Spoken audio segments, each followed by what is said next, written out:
విషయం మనము చూసుకున్నట్టయితే ఈ పేపర్ లోపల సంపన్నుల చేతుల్లో ఉన్న అసైన్ భూములు ఉంటే స్వాధీనం చేసుకుంటారట. అయితే ఇప్పుడు అసైన్ భూములు ఇందిరాగాంధీ పీరియడ్ లోపల కొంతమందికి భూమి లేని నిరుపేదలకు భూములు ఇవ్వడం జరిగింది. ఇందిరాగాంధీ ఉన్నప్పుడు అక్కడ మంచి పని చేసింది. అయితే ఆ యొక్క భూములను అసైన్డ్ భూములు అని చెప్పేసి ఇచ్చారు. ప్రభుత్వం కూడా ఎప్పుడంటప్పుడు రిటర్న్ తీసుకోవచ్చు. ఆ టైప్ లోపల అసైన్డ్ భూములను కొంతమంది పెద్దలు ఎవరైతే కొనుక్కుంటున్నారో వాటి నుంచి కూడా రిటర్న్ ఇస్తామని చెప్పేసి అంటున్నారు. అసైన్ భూములకు కూడా చట్టబద్ధత తెస్తామని చెప్పేసి అని అంటున్నారు.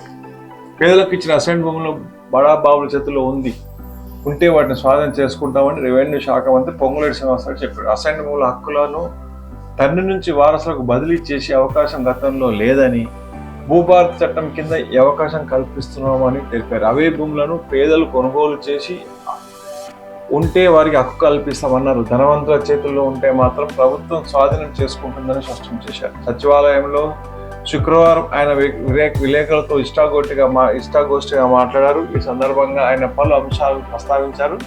తొలి విడత రెవెన్యూ సదస్సులు నిర్వహించారు. 4 మండలాల లోపల 13 దరఖాస్తులు వచ్చాయని చెప్పారు. చట్టబద్ధంగా పరిష్కరించగల అంశాలను పరిష్కరించామని, తిరస్కరించిన దరఖాస్తులను ఎందుకు తిరస్కరించామని వివరణ కూడా ఇచ్చామని తెలిపారు. సాదా బైనామాల కింద ఆన్లైన్లో 9,29.26 లక్షల దరఖాస్తులు ఉన్నాయన్నారు.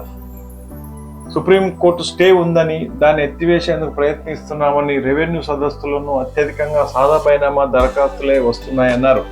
ప్రభుత్వ భూములను క్రమబద్ధీకరించాలని దరఖాస్తులు వచ్చాయని, వాటిని కూడా ఆమోదించుకోవాలని స్పష్టం చేశారు. 2వ విడత రెవెన్యూ సదస్సు నిర్వహించిన 28 మండలాల లోపల 46,000 దరఖాస్తులు వచ్చాయని, వాటిలో 21% దరఖాస్తులను పరిష్కరించామని తెలిపారు.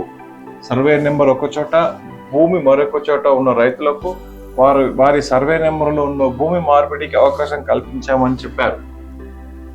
ధరణిలో సక్రమంగా చేసి ఉంటే ఇవాళ అన్ని దరఖాస్తులు వచ్చేవి కావన్నారు.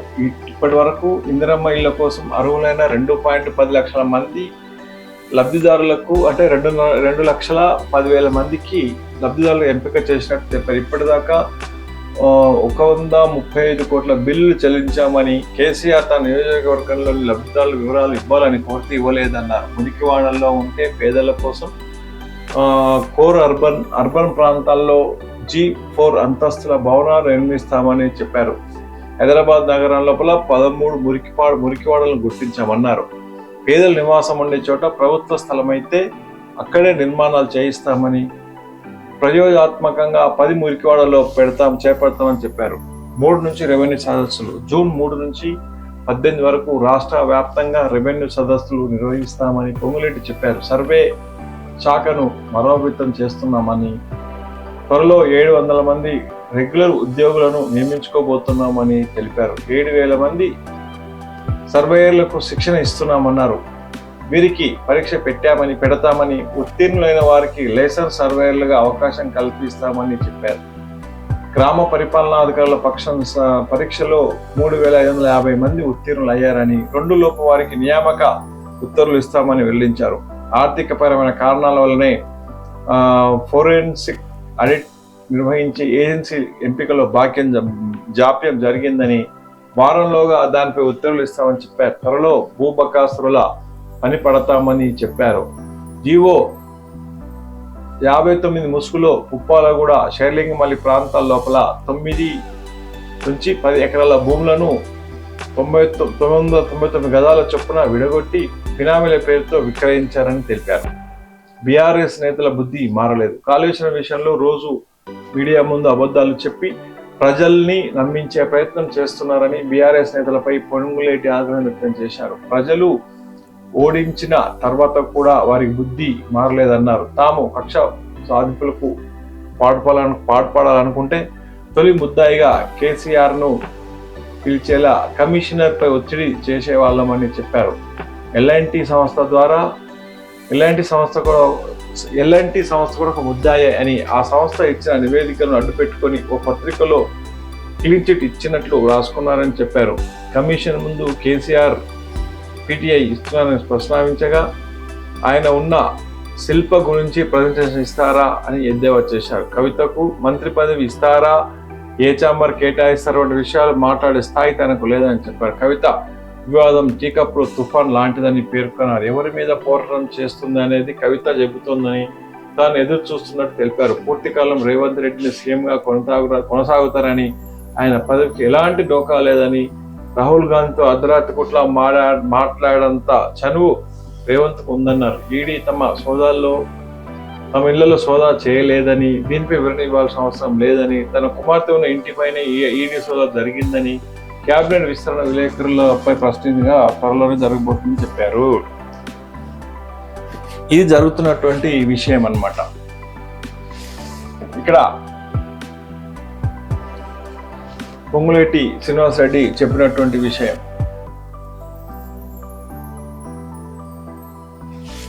చూద్దాం మే 3వ తారీఖు నుంచి.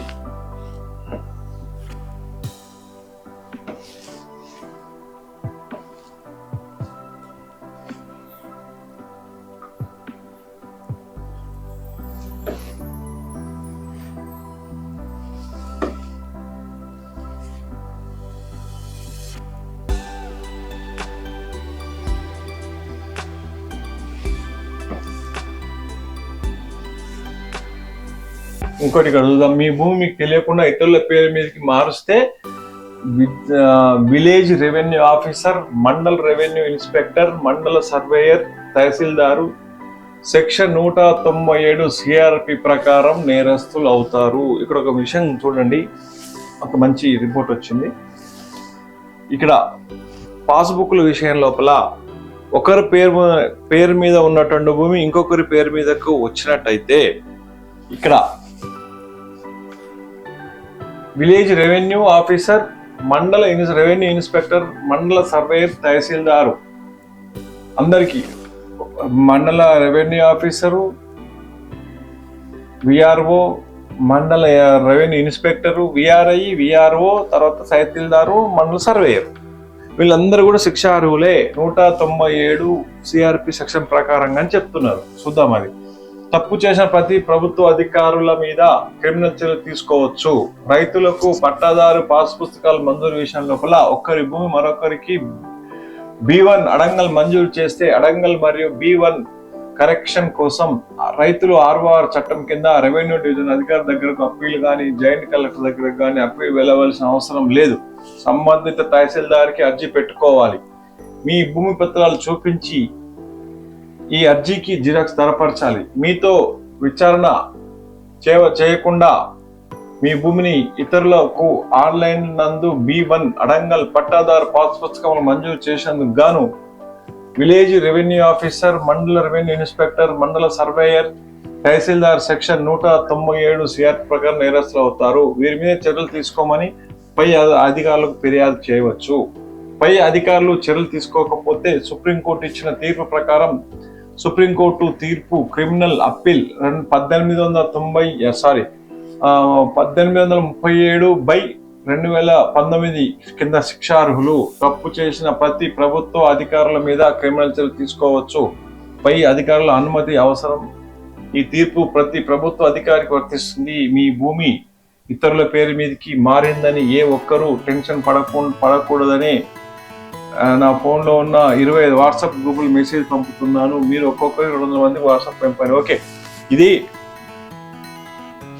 ఎప్పుడైతే మీ యొక్క భూమి మీకు తెలియకుండా వేరే వాళ్ళ పేరు మీద పాస్బుక్ వచ్చినట్టయితే దీనికి సంబంధించినటువంటి రెవెన్యూ ఆఫీసర్లు, RI, VRO, సర్వేయర్, MRO ముగ్గురు కూడా శిక్షార్హులు అని చెప్పేసి సెక్షన్ 197 IPC ప్రకారంగా వాళ్ళు శిక్షించవచ్చు అని చెప్పేసి ఈ యొక్క సెక్షన్ చెప్తుంది. దీన్ని మీరు బాగా గుర్తుపెట్టుకోండి. ఇది సుప్రీంకోర్టు వచ్చినటువంటి ఆధారంగా ఇచ్చినటువంటి తీర్పు 1837/2019 లోపల సుప్రీంకోర్టు ఒక తీర్పు ఇచ్చిందంట. ఆ తీర్పు ప్రకారంగా ఈ యొక్క IPC 197 ప్రకారం వాళ్ళని ప్రశ్నించవచ్చు, వాళ్ళపైన కేసు కూడా పెట్టవచ్చు అని చెప్పేసి ఈ యొక్క సారాంశం దీన్ని.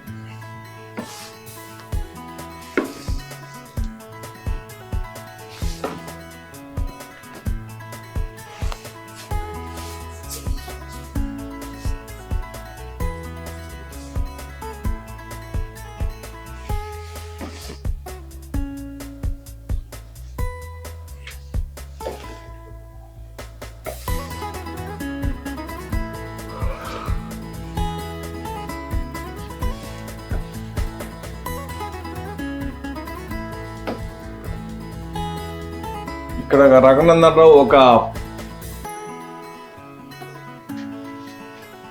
ప్రెస్ మీట్ లో చెప్తున్నటువంటి విషయం, కవితకు ఇప్పుడు సామాజిక తెలంగాణ గుర్తొచ్చిందా అని చెప్తున్నాడు.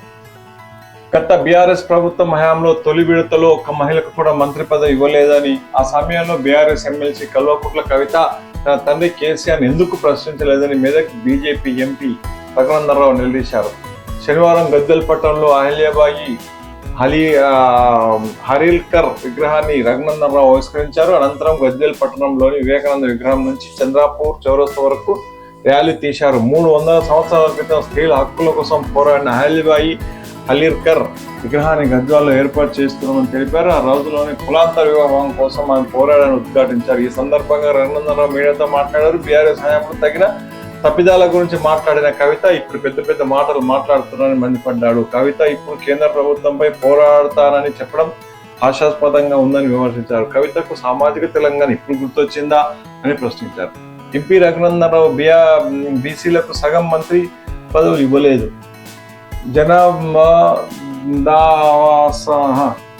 జనాభా దావాసా ప్రకారం మంత్రి పదవులు ఇస్తామని చెప్పారు. మీరు చేసిన సమగ్ర కుటుంబ సర్వే ప్రకారం తెలంగాణలో 50% మందికి పైగా బీసీలు ఉన్నారు. ఏ రోజు కూడా బీసీల సంగతి సగం మంత్రి పదవులు ఇవ్వలేమని కల్వకుంట్ల కవిత కేసీఆర్ని అడగలేదు. బీజేపీ స్పృశించినటువంటి అంశం లేదు. ఎవరు అడిగినా కూడా అడగకుండానే రైతుల మేలు చేసే నిర్ణయంపై బీజేపీ ప్రభుత్వం తీసుకుంది. కేబినెట్ నిర్ణయం తీసుకుని లక్షల కోట్ల రూపాయలు రైతన్నకి బీజేపీ ప్రభుత్వం అందిస్తుంది. నరేంద్ర మోడీ ప్రధానమంత్రి అయిన కొద్ది నెలలకే తెలంగాణ రాష్ట్రం ఏర్పడి బీఆర్ఎస్ ప్రభుత్వం ఏర్పాటు అయ్యింది. మోడీ ప్రభుత్వంలో 27 మంది ఓబీసీ శాఖకు బీసీ మంత్రులు ఉన్నారు అని బీజేపీ రఘునందన్ రావు చెప్పారు. బీజేపీని విమర్శిస్తే ఊరుకోం. కమ్యూనిస్టులు, కాంగ్రెస్లు, మేధావులు మర్చిపోయినటువంటి చరిత్రను బీజేపీ పరిచయం చేస్తుంది. బీజేపీని విమర్శిస్తే ఊరుకునేది లేదు. 100 మంది మోదీలు వచ్చిన ఆర్టికల్ 390 రద్దు చేయదని కాంగ్రెస్ నేతలు చెప్పారు. కానీ ఒక్క మోదీ తలుచుకుంటేనే ఆర్టికల్ 370 రద్దు చేశారు. సామాజిక న్యాయం గురించి, బీసీ పెద్దల గురించి 12 మంది కేబినెట్ మద్దతు ఇచ్చారు. భారతీయ ప్రజలకు ఏది లాభం జరిగిందో ప్రధానమంత్రి నరేంద్ర మోడీ అమలు చేస్తున్నారు. పదవి లేకపోతే వారికి వేరే కుంపటి పెట్టే వాళ్ళు మా పార్టీలో ఎవరూ లేరు. మీ వారసత్వం పంచాయతీ కోసం మేము పట్టించుకోం. మోదీ గురించి ఎవరైనా మాట్లాడితే ఊరుకునేది లేదని బీజేపీ ఎంపీ రఘునందన్ రావు చెప్పడము జరిగింది. ఇది కోవిడ్ కేసులు పెరుగుతున్నాయంట, జాగ్రత్త.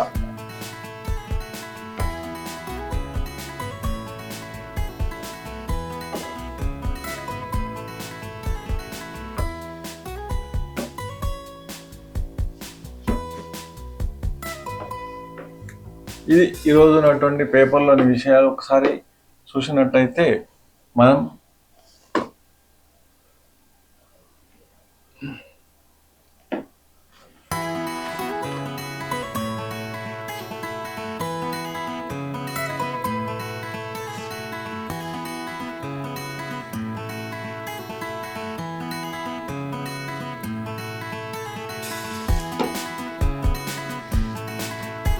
తెలుగు రాష్ట్రాల్లో సన్నాహక పేలులకు యత్నం.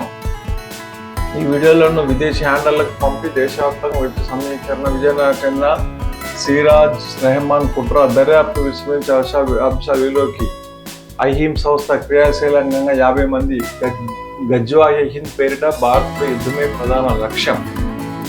సిరాజ్ రెహమాన్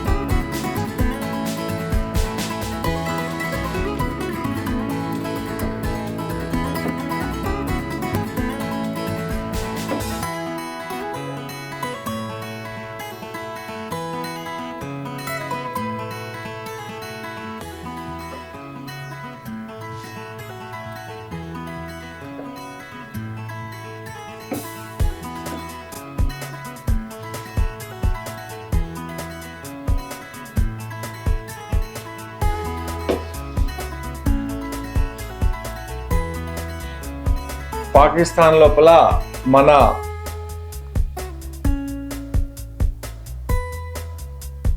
భారతదేశ ఆర్మీ పాకిస్తాన్లో కూర్చుండే డ్రోన్లను విడుదల చేసిరట.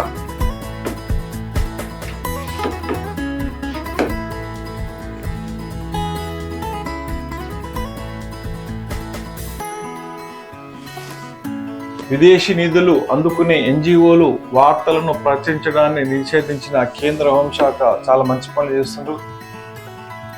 ఇక్కడ పటేల్ సలహా విని ఉంటే పిఓకే ఆనాడే మన చేతిలోకి వచ్చేది. ఇది వాట్సాప్ లో ఉన్నటువంటి విషయాలు. ఇది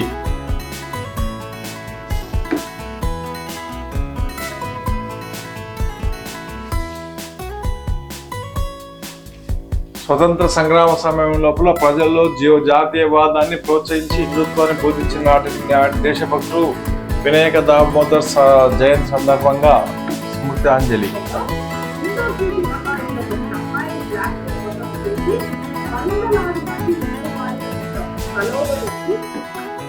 ఇక్కడ విషయం చూసుకోవాలి, లవ్ జిహాద్ కు ఎక్కువగా పాల్పడేది ఎక్కడ అనంటే బ్యూటీ పార్లర్లు, ఈ యొక్క కోచింగ్ సెంటర్లు, బ్యూటీ పార్లర్లు, తర్వాత ఈ బాడీ బిల్డర్స్ ఎక్కడైతే బాడీ బిల్డింగ్ ఎక్సర్సైజులు ఉంటాయి కదా కోచింగ్లో, ఇగో స్కేటింగ్, బ్యాడ్మింటన్, అథ్లెటిక్స్, ఇవన్నీ దీంట్లోనే ఎక్కువ జరుగుతున్నాయట. తస్మాత్ జాగ్రత్త. ఎక్కడైతే ముస్లిమ్స్ కోచ్లుగా ఉన్నటువంటి ఈ బ్యూటీ పార్లర్లు కావచ్చు, దాని తర్వాత జిమ్ కోచింగ్లు కావచ్చు, జిమ్లలో కావచ్చు, తస్మాత్ జాగ్రత్త మన యొక్క హిందూ ఆడపిల్లలు. ఇక చూడండి, ఇక్కడ వీడు ఉన్నాడు, గ్రీన్ సర్ కూర్చున్న వ్యక్తి ముస్కల్ ఫజత్ అన్సారీ. వీడు బంగ్లాకి చెందిన జిహాదీ. వీటితోటి రాహుల్ గాంధీ, శాన్ పిట్రోడా వీళ్ళందరూ కూర్చొని మంత్రాలు చేస్తున్నారు. అంటే కాంగ్రెస్ పార్టీ ఇలాంటి వారితోటి స్నేహం చేస్తుంది ఉగ్రవాదులతోటి అని చెప్పేసి చెప్పిస్తున్నటువంటి విషయం. ఇక్కడ ఉచ్చకొత్త ముఖ్యమైన పాత్ర ఉన్న విఎన్పి వ్యవస్థాపకులు ఒకరైన మన దేశ ప్రధాన ప్రతిపక్షం మనం అమెరికా లోపల జరిగిన మీటింగ్ లోపల ఇచ్చినటువంటి విషయం. ఇక్కడ యూనస్, పాకిస్తాన్ ప్రజలు ఉగ్రవాదాన్ని నిర్మూలించండి, మీ రొట్టెలు మీరు తినండి, మేము మీరిగిన బుల్లెట్ సమాధానం వినండి ఒకసారి తెలుస్తుంది. ఇగో ప్రశాంతంగా రొట్టెలు తినండి, లేదంటే నా బుల్లెట్లు అక్కడ ఉంటాయి, మీరు రొట్టెలు తినకపోతే నా బుల్లెట్లు ఉంటాయని చెప్తున్నారు ప్రధాని మోడీ గారు. జరిగినట్టు ఉదాహరణ జరిగింది కదా నిన్న పహల్గామ్ దాడి.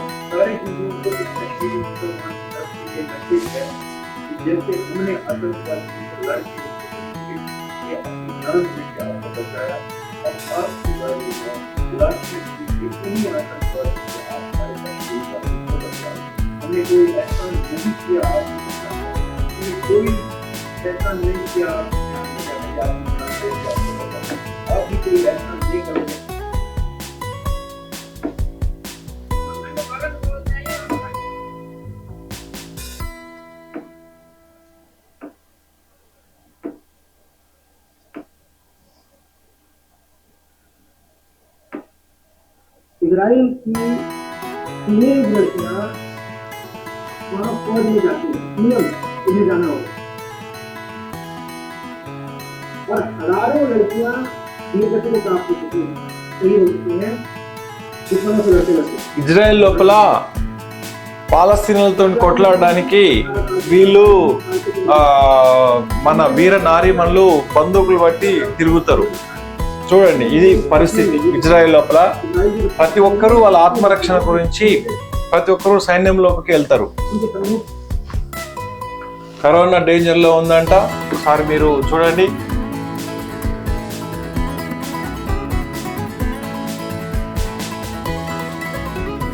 తెలంగాణలో సూర్యాపేట జిల్లా లోపల కోదాడ గ్రామంలోని శ్మశాన వాటికలల్లో ఇది లభ్యమయ్యింది. ఒకసారి చూడండి, రాగి పలక కనుగొనబడ్డాయి. ప్రాథమిక పరిశీలనలతో ఈ రాగి పలకలను వింగి రాజవంశానికి చెందిన చాళుక్యుల పాలకులు జారీ చేసినట్టుగా కనపడబడింది. బ్రాహ్మణులు జారీ చేయబడిన రాగి రేకులు ఇవి.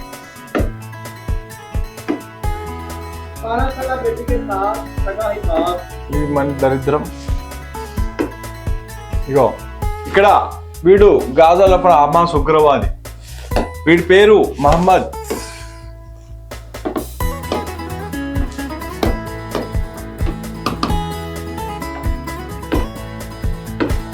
ఒక్కసారి మనం దీన్ని చూద్దాం. ఇగో వీడి పేరు మహమ్మద్ మహరూఫ్. వీడు చేసింది ఏందయ్యా అని అంటే, చిన్నపిల్లలను వాళ్ళ ఏమంటారు ముక్కలు నరికి వాళ్ళ మాంసాన్ని ఓవెన్లో పడేసి వాళ్ళ తల్లిదండ్రుల ముందలనే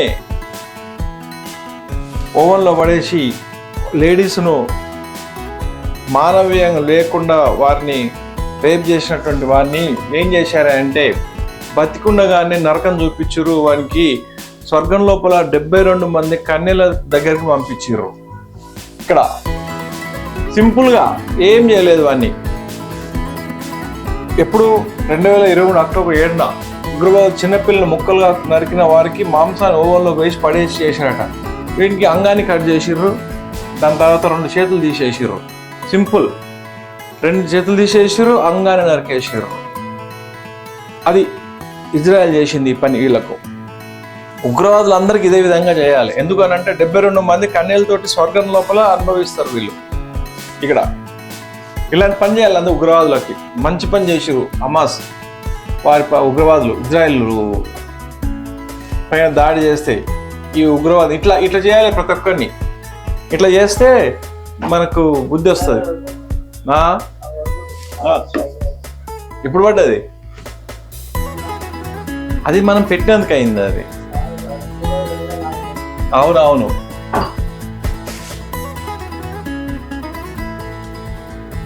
ఇజ్రాయెల్ పరిస్థితి జరుగుతుంది.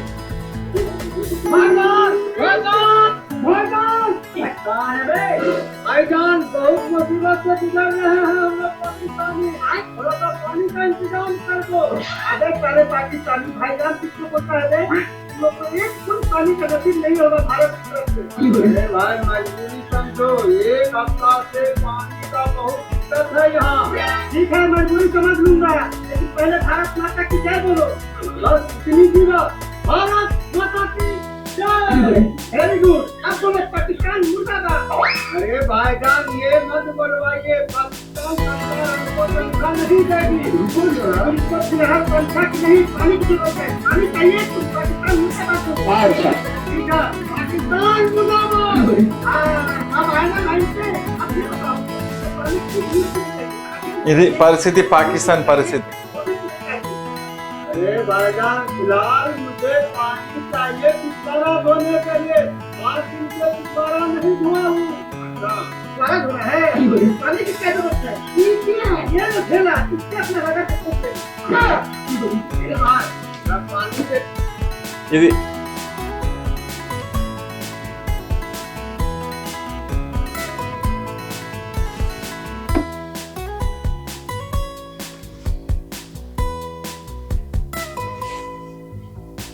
చూడండి. ఆ రోజు రతన్ టాటా ఏమన్నాడు, తన తాజ్మహల్ హోటల్ మొత్తం పూర్తిగా పోయినా పర్వాలేదు కానీ ఒక్క ఉగ్రవాది కూడా ప్రాణాలతో బయటకు వెళ్ళకూడదని చెప్పిండు. ఇదే దేశభక్తి అంటే.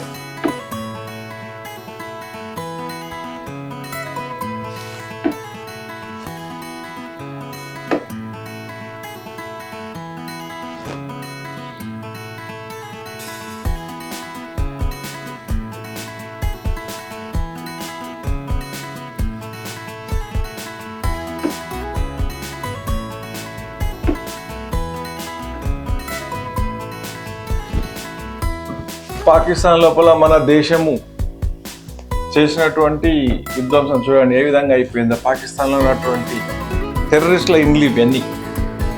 టెర్రరిస్టులకు సంబంధించిన ఇండ్లు మాత్రమే మన పాకిస్తాన్లో మనం ఈ ప్రాబ్లం చేసినాం. ఇది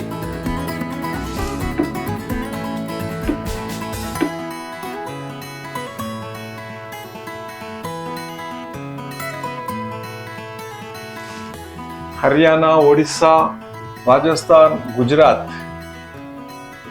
అక్రమంగా మన భారతదేశంలో ఉన్నటువంటి బంగ్లాదేశ్లను పట్టుకునేందుకు జోరుగా సెర్చ్ ఆపరేషన్లు జరుగుతున్నాయట. హిసార్, నుహార్లో 62 మంది, తర్వాత రాజస్థాన్లో 17 జిల్లాలు 1000 మందిగా పైగా బంగ్లాదేశీలు భారీగా కొంచెం అక్రమ నిర్మాణ కూర్చివేత, రాష్ట్రంలో అక్రమంగా ఉన్న బంగ్లాదేశ్లో పట్టుకుని సెర్చ్ ఆపరేషన్స్. ఇది జ్యోతి మల్హోత్రా ఈమె లవ్ జిహాద్ తోటి మన దేశాన్ని అమ్మడానికి చూసింది ఆమె. ఇగో రహీం అలియాస్ డానిష్ తో లవ్ జిహాద్ వెలలో పడిన యూట్యూబర్ జ్యోతి మల్హోత్రా ఆమె శారీరకంగా లొంగ తీసుకొని దేశానికి ద్రోహం చేసేలా ఉరిగొల్పిన జిహాదీ. ఓకే, ఒక హిందూ మతం మారితే మన దేశానికి ఒక శత్రువు పెరిగినట్టే. ఈ జాగో హిందూ.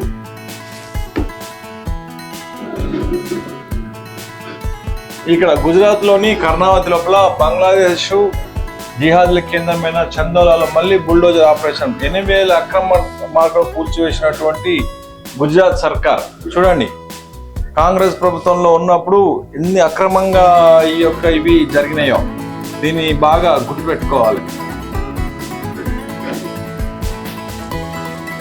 ఇది ఇక్కడ మనం చూసినట్టయితే కొన్ని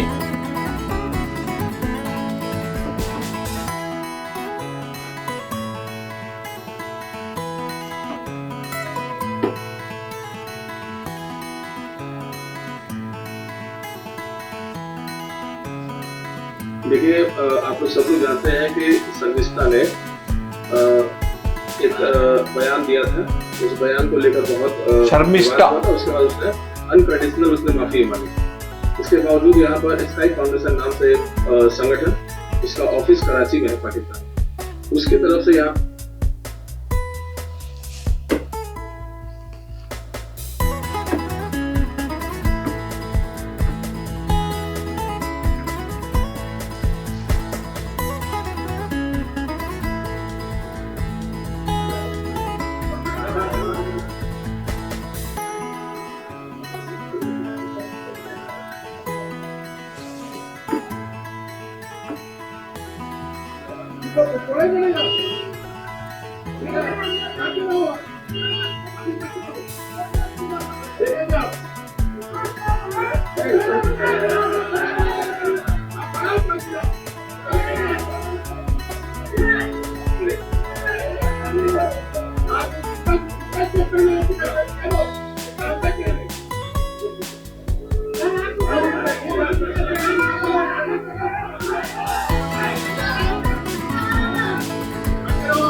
జై శ్రీరామ్ అన్నందుకు బెంగాల్ పోలీసులు ప్రజలను బెదిరిస్తున్నారట.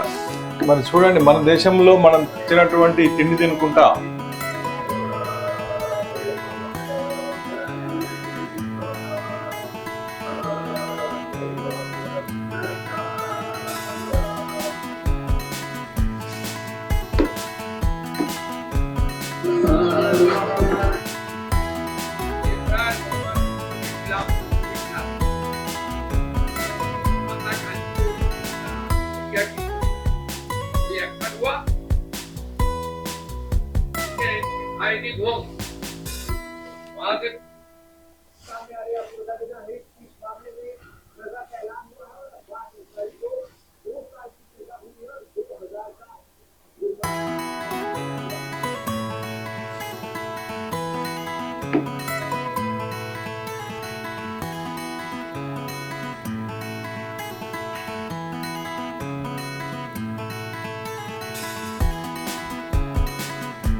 ఇక్కడ మనము ఒక విషయం గమనించాలి. ఇక్కడ చూడండి, మనది అఖండ భారతదేశం. అఖండ భారతదేశం లోపల మనము చరిత్ర చూసుకున్నట్టయితే కురుక్షేత్ర యుద్ధము, మన పాండవులు కౌరవులు పరిపాలించినటువంటి మన అఖండ భారతదేశం లోపల ఇప్పుడు మనము భారతదేశం ఒకటే మిగిలింది. ఇక్కడ పాత పేరు చూసుకున్నట్టయితే గాంధార దేశం, ఇప్పుడున్న ఆఫ్ఘనిస్తాను అంతకుముందు గాంధార దేశం. 1779 లోపల కోల్పోయినాం మనం పోయింది 6,52,100 ఎకరాలు చదరపు ఎకరాలను కోల్పోవద్దాం. తర్వాత సింహళం అంటే శ్రీలంక, అది కూడా మన దగ్గరనే ఉంటుండే, అది కూడా కోల్పోయినాం 1912లో. తర్వాత మయన్మార్ బ్రహ్మదేశం, అది మయన్మార్ కూడా 1930లో కోల్పోయినాం ఇన్ని లక్షల ఎకరాలు. సింధు దేశం అంటే పాకిస్తాన్, ఇప్పుడున్నటువంటి పాకిస్తాన్ 1947లో కోల్పోయినాం మనం 8,80,000 ఎకరాలు. తర్వాత వంగదేశం అంటే బంగ్లాదేశ్, సింధు, వంగ ఇవన్నీ మనయే, అంటే అఖండ భారతదేశంలో ఉన్నటువంటివి. 40 ఏళ్ళ 1,42,600 ఎకరాలు కోల్పోయినాం. తర్వాత నేపాలము అది కూడా 1947లో కోల్పోయినాం. తర్వాత భూటాను 1947లో కోల్పోయినాం. తర్వాత టిబెట్ త్రివిష్టం అది కూడా 1947లో కోల్పోయినాం. టిబెట్ 1960 లోపల కోల్పోయినాం. అది కాంగ్రెస్ వచ్చిన తర్వాతనే. తర్వాత పాక్ ఆక్రమిత కాశ్మీర్ 78,000 ఎకరాలను కోల్పోయినాం. చైనా ఆక్రమిత లడక్ మొత్తం, అంటే మన భూభాగాన్ని 39,40,000 ఎకరాలను కోల్పోయి టోటల్గా విదేశాల్లో వెళ్ళిపోయింది. అది అంటే మా అఖండ భారతదేశం అనేది వెళ్ళిపోయింది. ఇది ఇక్కడ